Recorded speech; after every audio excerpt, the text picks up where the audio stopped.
wireless instrument on ICESat-2 will measure heights on Earth by transmitting a pattern of 6 laser beams, receiving the laser photons that Earth reflects back up to the satellite, and recording the travel time of those photons.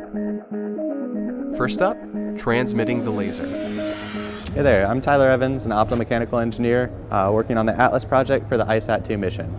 So what we have here is the optical bench, which has a lot of the transmitter components on it, which is where the laser starts before it bounces off a bunch of mirrors and goes out towards Earth to measure ice.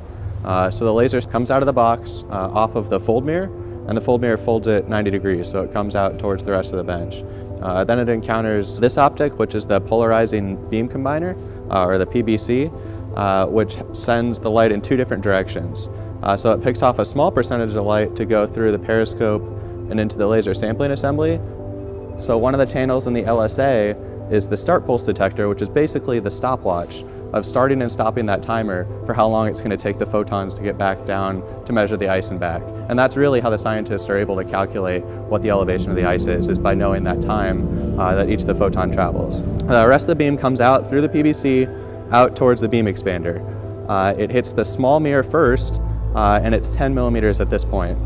But when it hits this small mirror, the mirror has curvature to it. So what it does is it takes that 10 millimeter beam and it starts to expand it all the way out to 44 millimeters by the time it hits the second mirror.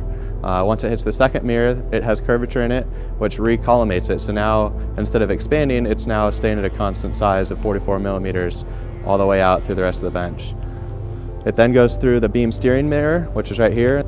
Atlas has a mechanism to be able to actually steer the beam and compensate for changes that might happen on the bench. So as the spacecraft goes in and out of the sun, thermal changes will happen to actually make the bench bend. And to compensate for those bends, you don't want to have the light bend as well. So we have a motorized mirror to be able to steer that beam so it's always pointing in the same direction no matter what happens to the bench. So the beam goes through the beam steering mirror, and then it actually goes through the DOE, which is the diffractive optical element, which sits right here under the bench. And it's a circular piece of glass, and it has an etched pattern in it. And that etched pattern basically takes that single beam and splits it into 6 different beams. So those 6 different beams then go out to Earth to be able to do the science.